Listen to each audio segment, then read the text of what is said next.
handsome sausage. It's been some time, everybody.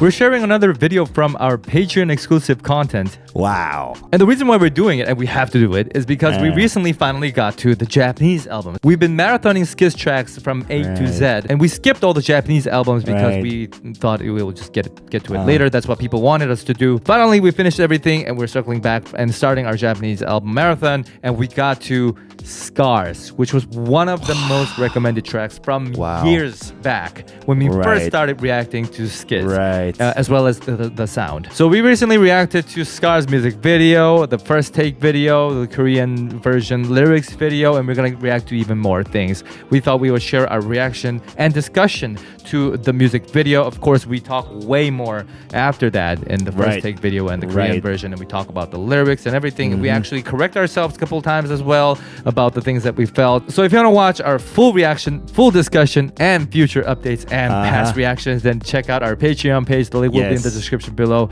Otherwise, we still hope you'll have fun with this reaction. We thought you'd find this video interesting. You would like to see this. So hope you enjoy. See you in the next one, everybody. Bye-bye. 3, 2, 1. Click. I never cry Oh. because I know that I'll never change. Is it one of those songs that'll become like EDM type of faster stuff? Oh, maybe not.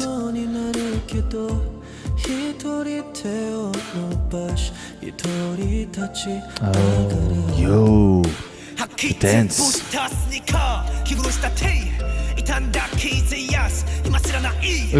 Are you hearing this weird bell sound? Yeah. It's so cool.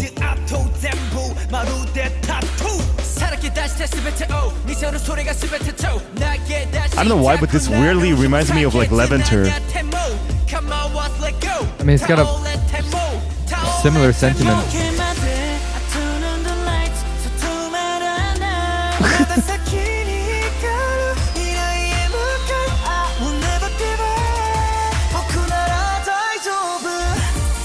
Oh, okay, it is.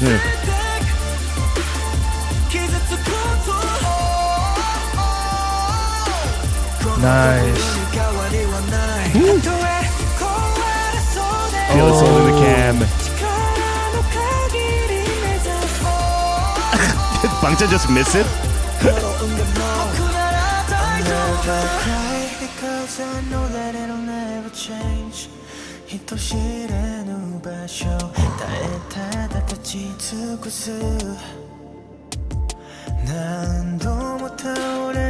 Oh, nice. With Michael. And sexy Singmin. Yeah. This is such a catchy pre-chorus.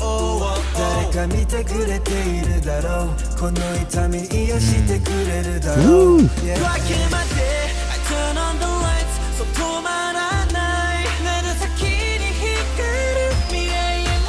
I see, okay.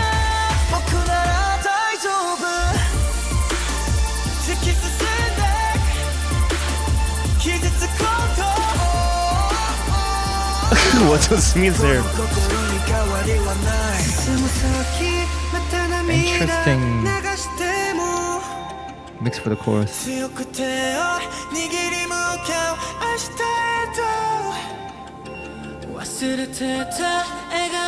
Wow.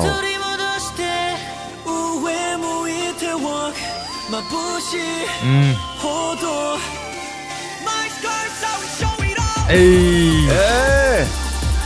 What a line. Dance break. What a line. Woo. Oh, nice. Yo, dance is strong for this song.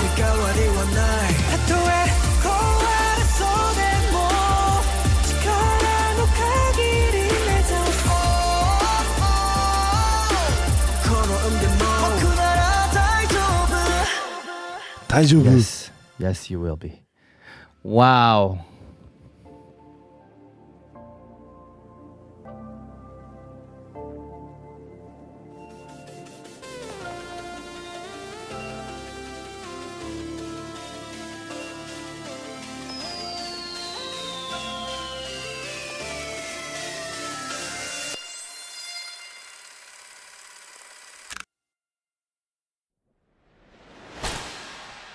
I love that. Oh, that's cool. Yo. As if they're telling us that, or encouraging us as well. Wow. At first, I was really expecting that like faster EDM type of song after that soft opening, but I was wrong. Then when chorus hit, I was like still EDM type of sound, and I really love that. Despite the atmosphere of the song being very like flowy a little bit, I felt the dance was like much stronger. Felt more dynamic, like the way they move, like. I think that's because of the lyrics that the dance is more explosive. I didn't get a single lyrics except Daijoubu at the end.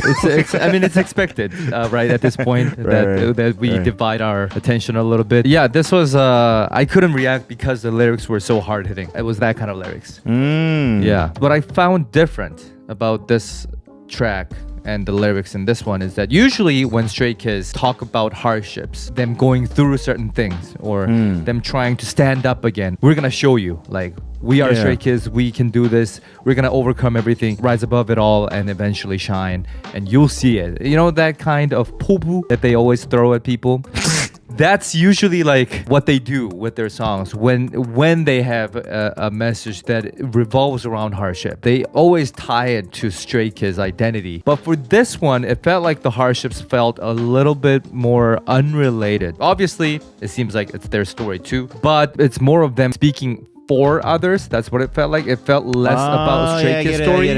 Everybody can listen to this and go, yes, that's what I'm going through. It didn't feel too specific to Stray Kids, which is why I really, really love the last shot of Bangchan just appearing from behind and then looking at the camera and then boom, photo. Because obviously, like the music video, like you said, it's very apocalyptic and fits with the whole Scars theme. You gotta keep going. Eventually, there will be light at the end of the tunnel. But also because the fact that they were looking at us goes, so you can do it. So yeah, I think that's the biggest difference. But don't they usually speak like that in the lyrics? Were they really just like the personal type of feeling? It does feel that way when it's Han pop, for example. But I always felt like it felt a little bit more fictional when it can be applied to a lot of people. But this one felt personal and applicable to others. I don't know. It felt more broad than usual. I don't know why. This one felt like they're speaking for me. Yeah, it's just personally I felt that way. Okay, but it's in Japanese, so maybe that's why. Yeah. And when you said Han-pop, like it's like just Han song or just like Skiz Han-pop? Han solo tracks tend to have solo that. tracks. Okay. Or some of the other ones where we theorized and try to come up with conspiracy theories, but they have like a storyline. It doesn't feel like it's a feeling. You know what I mean? It feels like a story where we can think about another fictional character going through this. So this one just felt like I know you're going through this. Okay. I don't know. Maybe it's just me in my state right now, but that's what I felt. Because me, I just didn't, right, read any of the lyrics. So, but like by the time we get to check the Korean version of it, maybe I'll be able to. True, I am curious to see as well how it's different. I'm wondering very much if they're gonna follow the exact translation, or are they gonna change the lyrics a little bit? Right, me too. I'm curious because they do write songs in Korean first sometimes, right? Right. So maybe to fit the two different languages, they have to change certain things a little bit, like the nuance, Right. And that can change a lot. So, anyways, one of the interesting part from the music for me was, you know how usually the choruses tend to be the most catchy part and it's just the most recognized or like remembering part, but to me for this one was the pre-chorus that was very catchy and it's standing out the most. You know how we've been always talking about how Stray Kids pre-chorus tend to be very strong and memorable. I felt that type of stuff over here, and I'm not sure if it's like because it was like 4 years ago and that was like kind of the Stray Kids like trend era or something, but I just felt that really well. Me too. I think I felt the same way. And didn't you also find the chorus mix to be underwhelming intentionally? Maybe. The instrumental didn't really come through. Yeah, despite the style and the genre of the song, the mix definitely had like, it was a little backed a little bit. Right. And you feel like it should explode. Right. But when it does, it's sort of at the back and it doesn't really come. Just feels like a flow. Yeah. And all the rhythms weren't heavy, and I'm not sure if it's just because we're just listening to through the YouTube or anything, but yeah, I also felt that. Right, maybe it has to do with it being a Japanese track, because remember with Top and Slump we didn't like the mix for one of those. Right. I But remember for talking this, about it doesn't that. matter if it was just like a style thing, because it works. Yeah, yep. Yeah, it's not weird. Yeah, Felt like it was intentional almost. yeah, because it was only that part too. Because this is like a little future-based type of sound, right? Where it's supposed to be bassy and heavy and really. Right. And also, if you listen to the snare sound, it's strong. And the kick is supposed to follow the same thing. Yeah. Penetrating everything, but this is very floaty. Interesting. Okay, so what we're gonna do is, now that we've got like the skeleton of the track, basically, it'll be really cool, first of all, to listen to the first take, because it will give us a different type So organs? different kind of sound. Okay. Because it's condenser mic usually, and it sounds different. We catch different details. And then, like Hansi said, when we jump to the Korean version, we'll get to listen to the lyrics, how they change things. We'll talk about the translation and all those stuff that we normally do. So should be really fun. And didn't they talk about like pop filter? Yes. In the beginning, I was like, that was the first time I'm seeing in a pop song, not in a mixtape. Yeah, let's check it out. Let's check out the first take video and talk more. 3, 2, 1, Click.